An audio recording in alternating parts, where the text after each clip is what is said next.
तो तेल अवीव चलते हैं। हमारे सहयोगी राहुल डबास इस वक्त वहां पर हैं। न्यूज़ नेशन आपको हर हालात पर नजर रखे हुए है, बता रहा है राहुल। लेकिन सवाल यहां पर यह है कि अमेरिका का डर अब बहुत लाजमी है, क्योंकि ईरान ने जो इस बार की तैयारी की है वो 2025 वाली नहीं है। उसकी जो मिसाइल पावर है, उसकी क्षमता लगातार बढ़ती जा रही है। निश्चित तौर से, क्योंकि ना सिर्फ 2025 की तुलना करें बल्कि इससे पहले जो गल्फ वॉर 2 हुई थी, जिसमें 2003 पर इराक पर हमला किया था, उससे भी बहुत ज्यादा इतर नजर आती है। क्योंकि इराक का आधा क्षेत्रफल भारत के उत्तर प्रदेश या राजस्थान जितना है, बल्कि ईरान भारत से लगभग आधा नजर आता है। अगर उसकी मिसाइल्स की बात करें तो बैलिस्टिक भी है, क्रूज भी है, हाइपरसोनिक भी है। और इस बात को अच्छी तरह से अमेरिका भी समझता है और इजराइल भी।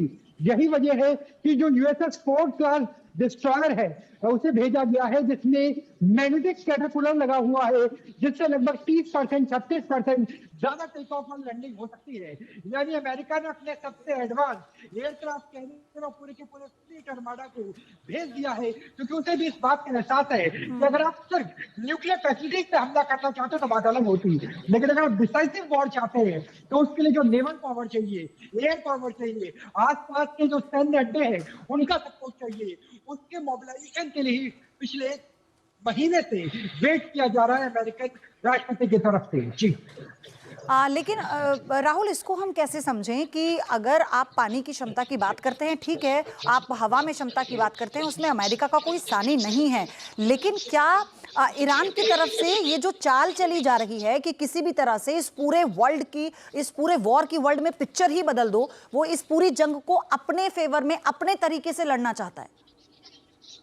देखिए, दो लिहाज से। पहला तो अगर बाबर मेंडेस स्टेट की बात करें, स्टेट ऑफ हॉर्मुज की बात करें, ये दोनों ऐसे चौक पॉइंट है। एक है भारत से लेकर एशिया से लेकर यूरोप का सबसे छोटा रास्ता, जो अदन की खाड़ी होते हुए लाल सागर होते हुए सुएज कैनाल से सीधा यूरोप को भूमध्य सागर से जोड़ देता है। अगर इन दोनों रास्तों को चौक कर दिया जाएगा तो व्यापार बाधित होगा। 40% के आसपास ऑयल, क्रूड ऑयल बाधित होगा। 30-35% के आसपास जो गैस है, नेचुरल गैस है, वो बाधित होगी। यानी पूरी तरीके से पूरी दुनिया की अर्थव्यवस्था चरमरा सकती है। भूगोल ईरान के साथ है। दूसरी चीज ये है कि ईरान के खेल नहीं सकता सर पे कफन बांध के निकली, और अमेरिका को कफन से डर लगता है। ऐसे में अगर उनका डिफेंस सिस्टम पेनिट्रेट हो गया और एक भी जहाज डूब गया तो ये वाकई डोनाल्ड ट्रंप के लिए शर्मनाक। और इस वक्त ईरान के लिए भी राहुल करो या मरो वाली स्थिति तो है, और इसमें भी ये बात है कि ईरान ये नहीं चाहता कि वर्ल्ड फोरम पर उसकी इमेज ये बने कि एक बार तो अमेरिका से वो मात खा ही चुका है, तो वो नहीं चाहता कि उसे लेकर ऐसी इमेज बने कि वो कमजोर है या फिर बेचारा है। मैं आपसे आगे भी इस पर बात करूंगी, लेकिन एक बड़ी खबर है इसी बीच, और खबर ये आ रही है कि अमेरिका के डिस्कॉम्बो बुलेटर हथियार की फिर से चर्चा तेज हो गई है। डिस्कॉम्बो बुलेटर का जवाब रूस चीन के पास नहीं है, ये बड़ी खबर है। यानी रूस और चीन के पास मिलाकर भी इसका जवाब नहीं है।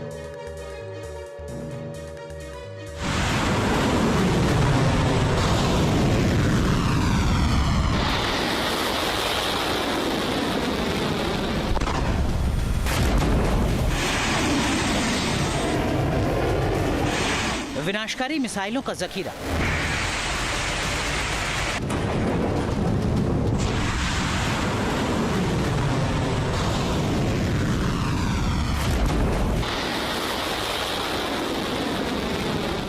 थार्ड जैसा बेहतरीन डिफेंस सिस्टम,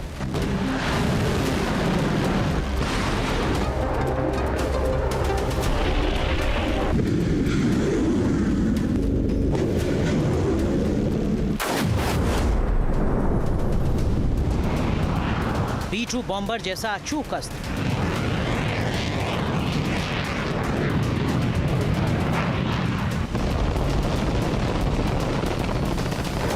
दुनिया की सबसे ताकतवर सेना है अमेरिका की। इसके साथ ही अमेरिकी राष्ट्रपति ट्रंप एक मिस्ट्री वेपन का बार बार जिक्र कर रहे हैं।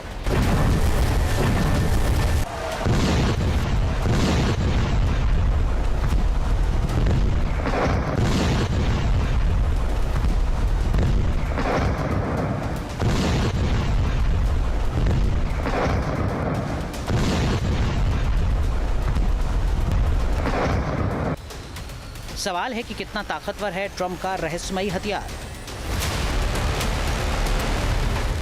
क्या अमेरिका के पास वो हथियार है जो दुश्मनों के हथियार को बेबस कर देता है?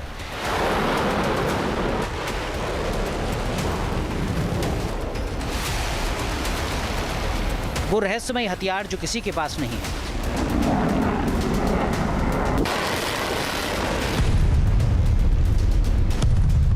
वो विनाशकारी हथियार जिसका इस्तेमाल वेनेजुएला के राष्ट्रपति मादुरो को उठाने के लिए किया गया।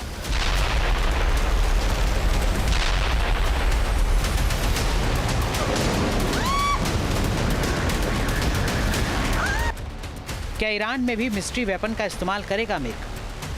क्या मिस्ट्री वेपन से रूस चीन की रक्षा कवच को फिर फेल कर सकता है अमेरिका?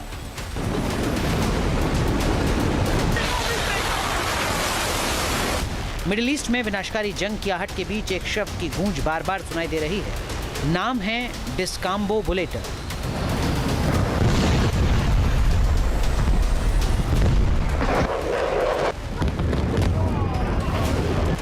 अमेरिकी राष्ट्रपति डोनाल्ड ट्रंप निकोलस मादुरो को पकड़ने के लिए इसी गुप्त हथियार के इस्तेमाल की बात करते हैं।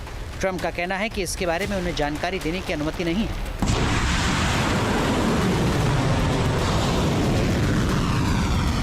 कुछ एक्सपर्ट्स का दावा है कि ये कोई सामान्य मिसाइल या बम नहीं, बल्कि तकनीक का एक ऐसा मायाजाल है जिसमें बिना खून बहाए वेनेजुएला में तख्ता पलट जैसी स्थिति पैदा कर दी।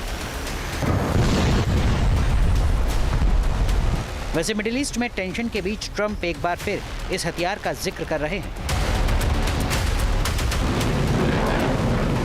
क्या ईरान में भी अमेरिका ने रहस्यमय हथियार के इस्तेमाल की तैयारी कर ली है?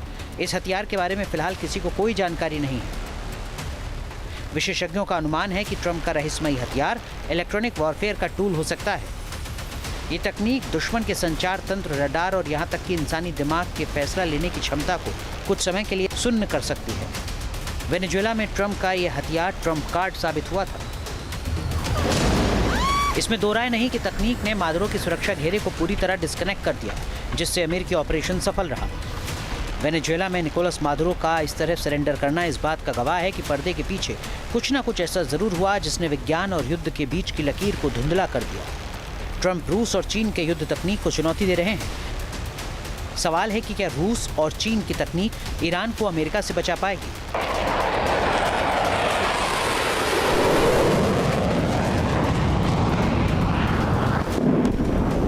इसमें दो राय नहीं कि ईरान के पास घातक मिसाइलों का जखीरा है। वो मिसाइलें जो कई मौकों पर इजराइल के रक्षा कवच को भी भेदने में सफल रही थी। क्या ईरान की मिसाइलें मिडिल ईस्ट में मौजूद अमेरिकी सैन्य अड्डों को भी तबाह कर सकती हैं? मिडिल ईस्ट में जंग के अलार्म के बीच ईरान बार बार रूस से अपनी दोस्ती का हवाला भी दे रहा है। इसमें दो राय नहीं कि ईरान के पास ताकतवर मिसाइलों की पूरी फैक्ट्री है, लेकिन सवाल इलेक्ट्रॉनिक वॉरफेयर यानी तकनीकी युद्ध का है। इस युद्ध में अमेरिका के आगे कहां टिक पाएगा ईरान? क्या रूस और चीन की तकनीक ईरान को अमेरिकी हमले से बचा पाएगी? Team news nation.